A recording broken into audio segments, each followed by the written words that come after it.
कैसे जाने।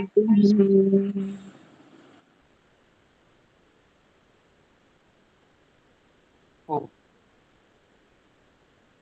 आजीवन स्वस्थ कैसे रहें इस विषय में आज के दिन हम बात करते हैं।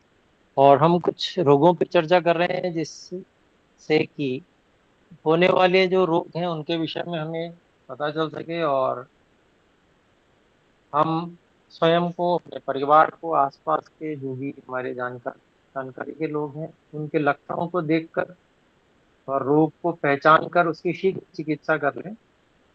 क्योंकि यदि हमें पहचान होती है और हम शीघ्र चिकित्सा कर लेते हैं तो रोग जल्दी ठीक हो जाता है।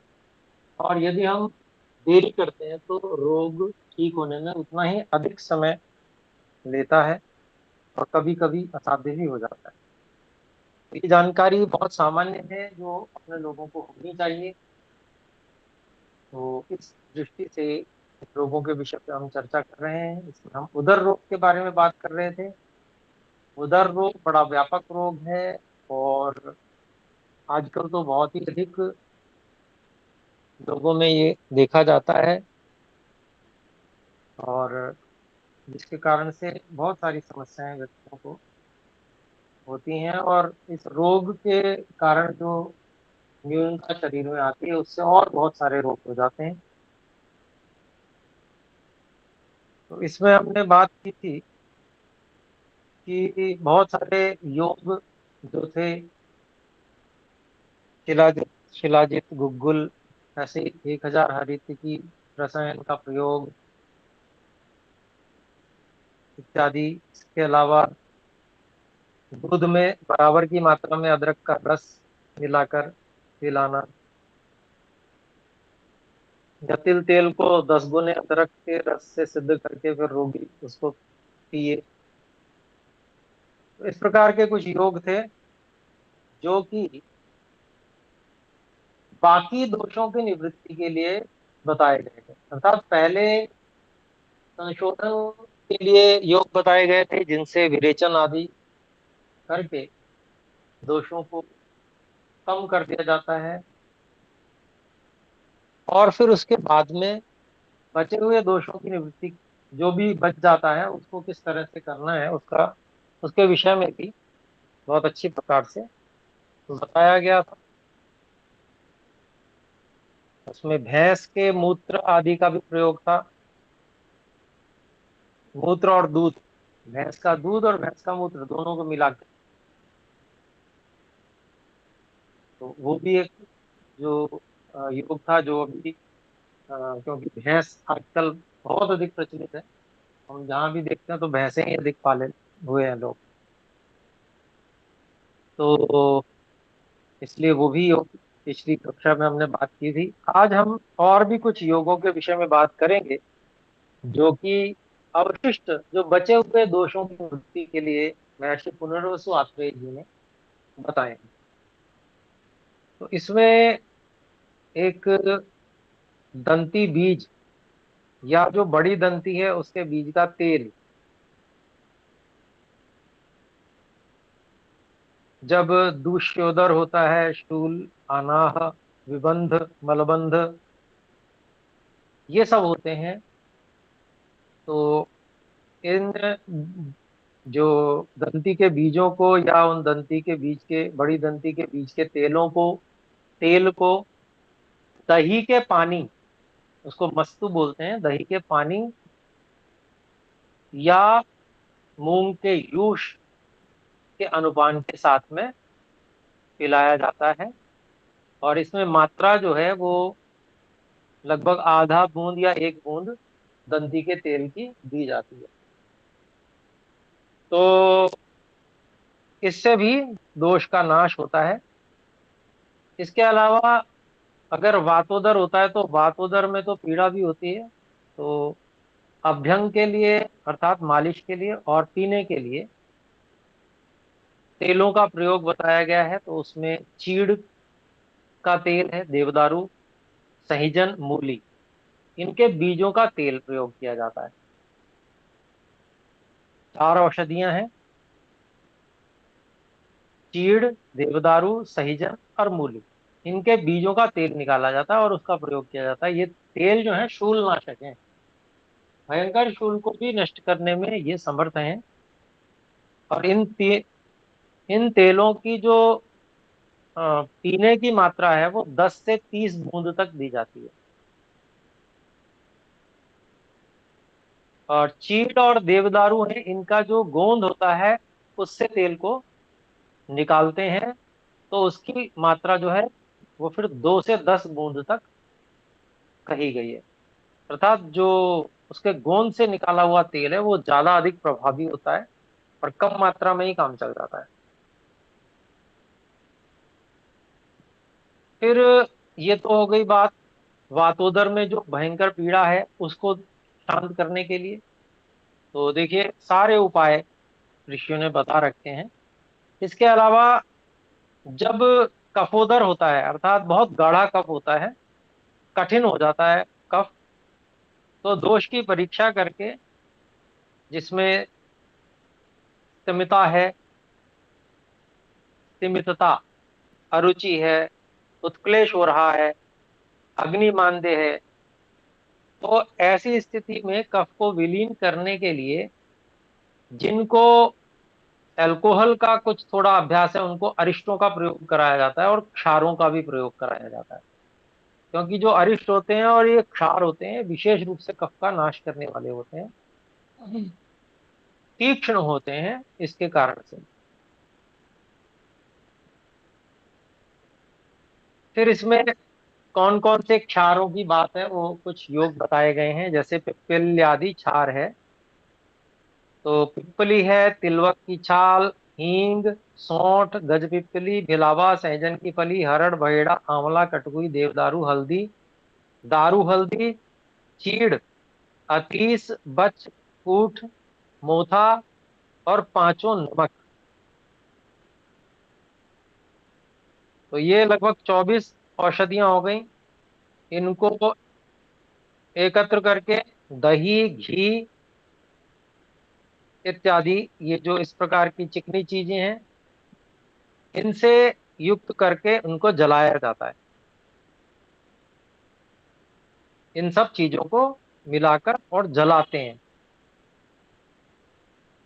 कैसे जलाते हैं, तो एक हांडी में इनको डाल देते हैं और उसकी कपड़ मिट्टी मुख बंद कर देते हैं और फिर उसके बाद में उसको भयंकर ताप पे जला लेते हैं। तो क्या है, ये जो है अंदर अंतर्दग्ध बोलते हैं इसको, अंदर ही अंदर वो जल जाता है। तो क्या है, इसलिए अंतर्दग्ध करते हैं कि उसका जो सारा मैटर है जो लाभदायक है वो बाहर ना निकल जाए, क्योंकि बाहर अगर जलेगा तो उसका सब जो है धुआं उड़ जाएगा। लेकिन अगर मटकी के अंदर जलेगा तो वो सब कुछ उसके अंदर ही रह जाएगा। तो वो सब जल के जो अंदर राख होती है, और तो उसको जो है ये क्षार बन जाता है। ये जो है इसका जो किसी आसव अरिष्ट के साथ में, दही के पानी के साथ में, गर्म पानी के साथ में, इनमें से किसी एक के अनुपान से इसको पिलाया जाता है। ये जो क्षार होता है हृद रोग, अर्थात जिनको ये अब बाईपास वगैरह कराने लग पड़े हैं, उसकी कोई जरूरत पड़ती ही नहीं थी पहले, ऐसे ही ये क्षार आदि से ये दिया जाता था और सब ब्लॉकेज खुलती थी। हृदरोग है, शोथ है, गुल्म, प्लीहा, अर्श, अर्श बवासीर को कहते हैं। ऐसे ही ये उदर रोग है, विसूचिका, उदावर्त और वातज अष्ठीला। अष्ठीला जो प्रोस्टेट आजकल बहुत चल गई, बहुत लोगों को परेशानी, बड़ी अवस्था में आके प्रोस्टेट की समस्या हो जाती है। उन सब इन सब रोगों को नष्ट करने के लिए ये रोग जो है, ये जो योग है इसका क्षार, ये बहुत लाभदायक बताया गया है। और आधुनिक मात्रा उसकी 1 माशा बताई गई, लगभग 1 ग्राम के लगभग लिया जाता है। और अनुपान बता ही दिया गया, या तो दही के पानी से या गर्म जल से या कोई अरिष्ट इत्यादि, जैसा वैद्य तय करें। बहुत जबरदस्त क्षार है, एकदम से तीक्ष्ण और बहुत शीघ्र प्रभावकारी। ऐसे ही क्षार गुटिका के विषय में बताया गया है इसमें। क्योंकि ऐसा होता है, बकरी जो होती है वो, आपने देखा होगा, बकरी सब प्रकार की वनस्पतियों को खाती है। इसलिए बकरी की जो मेंगनियां हैं, उनको जलाने से उत्पन्न जो क्षार होता है, उसको दुगने गोमूत्र में घोलकर 21 बार उसको परिश्रुत किया जाता है, और इस प्रकार से जो क्षार द्रव प्राप्त होता है उसको पकाया जाता है। और जब वो गाढ़ा हो जाता है तो उसमें पिपली, मूल, पांचों नमक, अर्थात सेंधव, सौवर्चल, बिड, औद्भिद और सामुद्र, ये 5 नमक होते हैं। पिपली मूल, पांचों नमक, पिपली, चित्रक, सोंठ, हरड़, बहेड़ा, आंवला, निशोध, वच, यवक्षार, सर्जी क्षार, चर्मकषा, सातला भी बोलते हैं, दंती मूल, चोक, विषाणिका, मरोड़ फली भी बोलते हैं इसको। ये सब, इनको मिला लिया जाता है उसमें पीस कर, और फिर इनको, इसका आलोडन करते हैं। तो उसके बाद में आलोडन करके फिर उसमें ये गाढ़ा गाढ़ा बन जाता है। तो उसको गर्म गर्म करते करते, आलोडन करते करते, और फिर जब वो गाढ़ा हो जाता है तो उसको उतार लेते हैं नीचे, और इसकी गुटी बनाते हैं, मतलब गोलियां।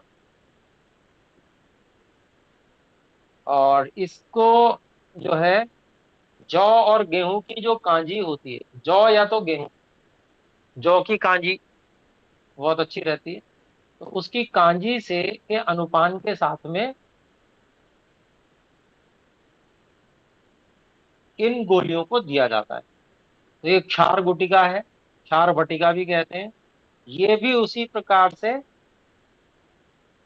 लाभदायक है जैसे कि अभी क्षार की हमने बात की थी। तो विशेष रूप से अपचन में और प्रवृद्ध जलोदर में इसका प्रयोग कराया जाता है। तो ये जो है, इस प्रकार की गुटिकाएं हैं जिनका योग यहाँ पर दिया गया है। एक हाथ खड़ा है, बोल सकते हैं जी। हाँ जी। आचार्य जी नमस्कार। जी बोले। नमस्ते जी। हाँ जी सर, अभी आपने जो ये बताए कांजी जौ की, और वो कैसे बनाते हैं, आज पहली दफा सुनी है। जी, कांजी जो जैसे बनती है वैसे ही जो भी बनती आप, है। जी जी जी। अच्छा नहीं तो उसमें हाँ, मतलब सिर्फ इसके अंदर मतलब लाल या काली गाजर ना डाल के सिर्फ जौ डाल दिए जाते हैं। जौ डाल के, और जौ पीस लेते हैं थोड़ा सा, अधकुटा करके, और उसको भिगो के रख देते हैं। और अच्छा, फिर उसको संधान करते रहते हैं, जैसे आप बाकी कांजी बनाते हैं वैसे ये भी बन जाती है। खट्टी होने पर तो इसको हम इसका नहीं, प्रयोग किया जाता है इसको इसको। स्पेशल इसी, इसको सिर्फ इसी के अंदर पी सकते हैं या वैसे भी पी सकते हैं। वैसे भी पी सकते हैं, सौवीर है, सौवीर इसका नाम कहते हैं, सौवीर कांजी। ये आयुर्वेद में अच्छा, बताया गया है इसका प्रयोग। हाँ जी, हाँ जी। ये तो जैसे तो अन्य मतलब कांजी सिर्फ, पी जाती है उसका प्रयोग, इसका भी प्रयोग कर। जौ की जो कांजी होगी वो विशेष रूप से कफनाशक होगी, इसलिए है। अच्छा, ठीक है जी। ठीक है ठीक है। बहुत अच्छी एक नई जानकारी मिली कि जॉगी कहानी भी बनती है। धन्यवाद। जी जी बिल्कुल। धन्यवाद। तो आयुर्वेद में इसका अनुपान बहुत जगह बताया जाता है, सौवीर नाम से इसको कहते हैं। सौवीर जहां भी आए तो समझ लेना जौ की कांजी कही जा रही है। तो यहाँ पर जो है, जो महर्षि पुनर्वसु आत्रेय जी हैं, उन्होंने ये उदर रोग के लिए बहुत सुंदर, कफ, भयंकर कफ उदर के लिए ये रोग योग बताए हुए हैं क्षार के। ऐसे ही और भी बताए हैं। गोमूत्र में 7 बार भावना दिए हुए साठी के चावलों को, उनका दलिया बना लिया जाता है, दूध से सिद्ध करते हैं उसको, और फिर योगी को खिलाया जाता है जितना उसको भूख लगे। तो लेकिन ये कौन से साठी के चावल होंगे जो 60 दिन में पक जाते हैं, लाल रंग के आते हैं बाजार में, कहीं कहीं मिलते हैं, विशेष रूप से पंसारी के यहाँ मिल जाते हैं साठी के चावल। वो 60 दिन में पक के तैयार हो जाते हैं। तो ऐसे गुलाबी रंग के ऐसे चावल होते हैं ये। और इनको जैसे गोमूत्र से भावना दी जाती है, यानी कि उसको गोमूत्र में भिगो के रख दिया, फूल गए तो फिर सुखा लिया। तो ऐसे 7 बार करते हैं, 7 बार भिगोकर 7 बार सुखा लेते हैं।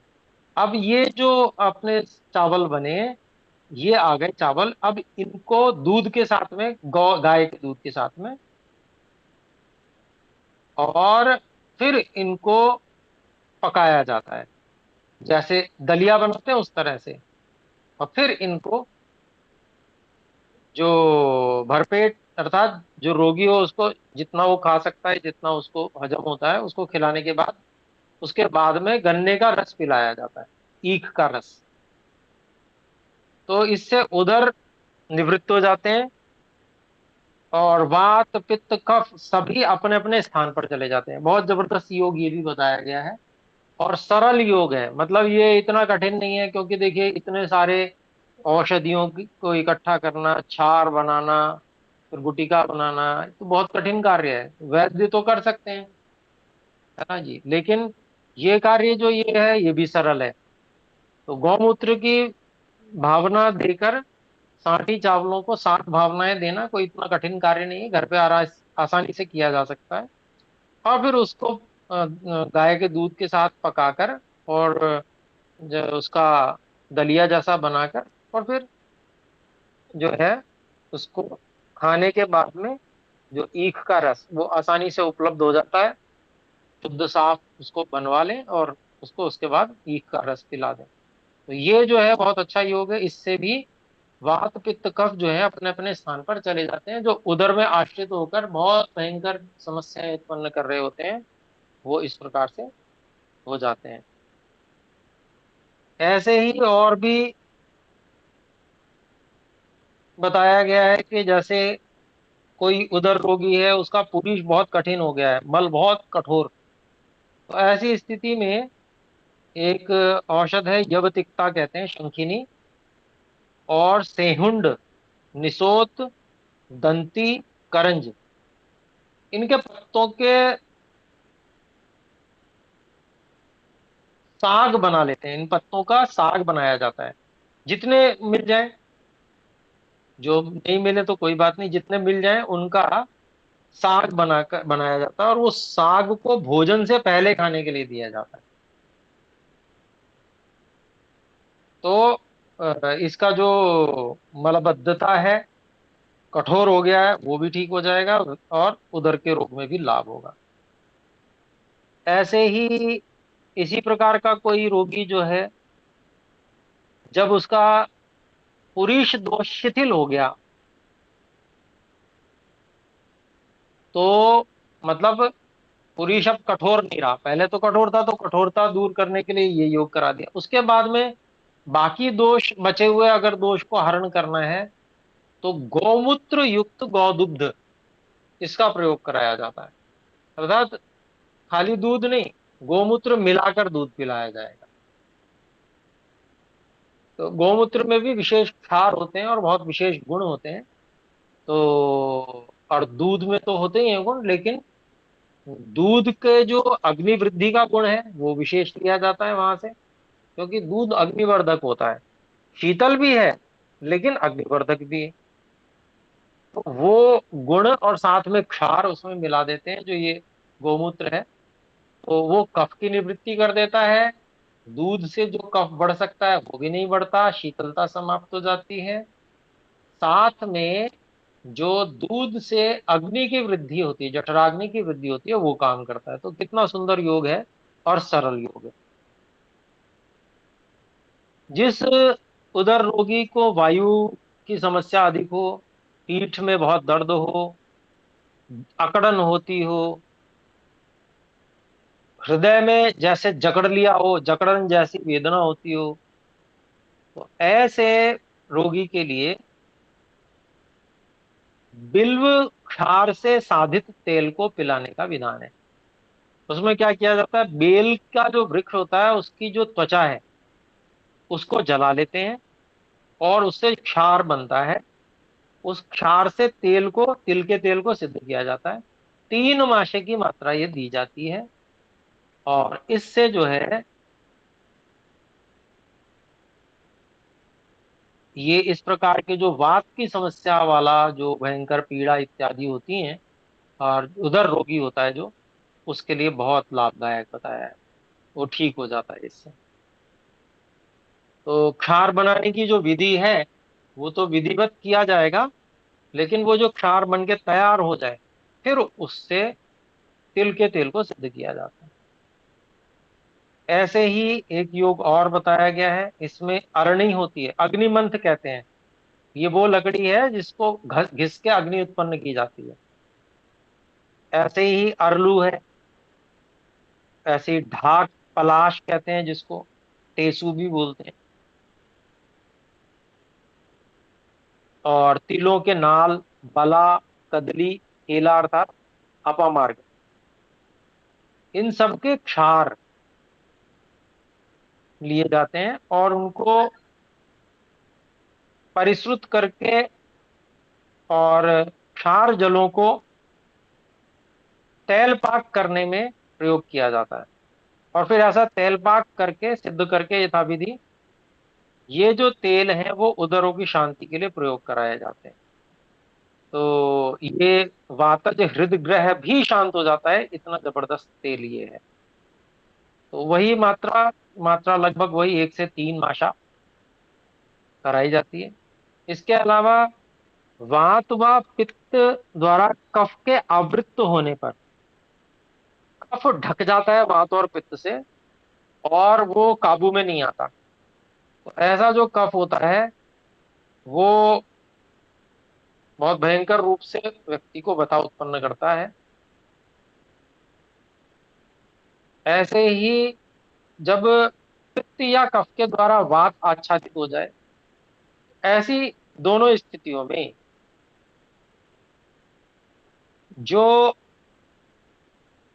एरंड तेल है वो, मान लीजिए वात पित्त द्वारा आवृत है कफ, तो वात पित्त नाशक और औषधियां भी उसमें मिलाकर ऐसे एरंड तेल को पिलाया जाएगा। और अगर पित्त या कफ के द्वारा वात आच्छादित है, तो जिससे आच्छादित है, पित्त से आच्छादित हो तो पित्तनाशक औषधियों के साथ में एरंड तेल, अगर कफ से आच्छादित हो तो कफनाशक औषधियों के साथ में एरंड तेल पिलाया जाएगा। तो ये एरंड तेल की मात्रा बताई गई है, लगभग 60 बूंद दी जाती है। अर्थात क्योंकि रोग भी उस प्रकार का है तो उतनी ही मात्रा भी अधिक आवश्यक है। कम मात्रा में दिया जाएगा तो रोग ठीक नहीं होगा, तो इसलिए मात्रा भी बता दी गई है। फिर जब अच्छी प्रकार से विरेचन हो जाता है, तो फिर उदर रोगी को अगर दोबारा से अपमान होता है, अर्थात पेट फूलता है, उदर रोग होता है, तो फिर उसको जो स्नेह घृत आदि है या तेल आदि है, अम्ल, लवण, इन द्रव्यों से युक्त जो है बस्तियां दी जाती हैं, निरूह बस्तियां दी जाती हैं, जो कि आजकल जिसका नाम एनिमा बोलते हैं, गुदा मार्ग से चढ़ाते हैं। तो वो यहाँ पर आयुर्वेद में जो ये कार्य किया जाता है, ये काढ़ों और तेलों आदि को सब मिलाकर फिर वो जो औषध होती है उसका इस प्रकार से एनिमा किया जाता है। तो उससे उपचार किया जाता है, तो उससे लाभ होता है।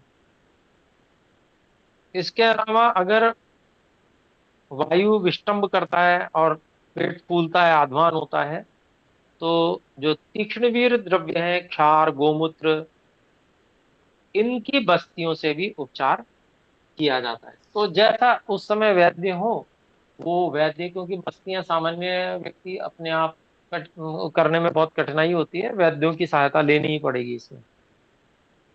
तो वो जैसे भी द्रव्यों, जैसी आवश्यकता हो उस प्रकार के द्रव्यों का की कल्पना करके और उसके अनुसार औषध बनाकर और फिर वो प्रयोग कराता है।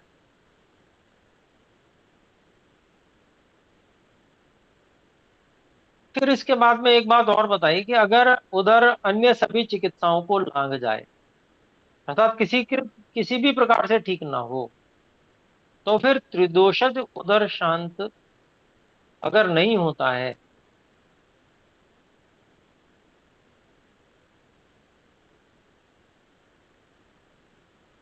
तो फिर वो असाध्य की कोटि में आ जाता है।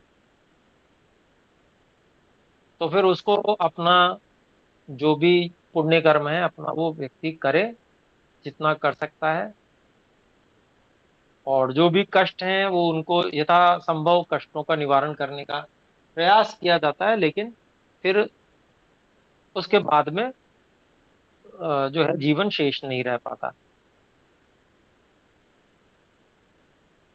लेकिन इससे भी एक जो आशा शेष रह जाती है, वो आशा शेष ये रह जाती है कि भाई अब देखो मरना तो है ही, बचने की आशा नहीं है। तो एक, यदि आत्मीय जन अनुमति दें तो पेय पदार्थ में अथवा भोजन में विष मिलाकर दिया जाता है। तो इसके विषय में और विस्तार से हम अगली कक्षा में बात करेंगे, किस प्रकार से ये किया जाता है, ये बहुत सावधानी रखनी होती है। अभी समय हो चुका है तो इसका हम अभी यहीं विराम करते हैं। आइए मिलकर एक बार ओम का उच्चारण करके कक्षा का विराम करें। ओ ओम। सभी को सादर नमस्ते। नमस्ते गुरुजी। नमस्ते गुरुजी। प्रणाम आचार्य जी। सभी को सादर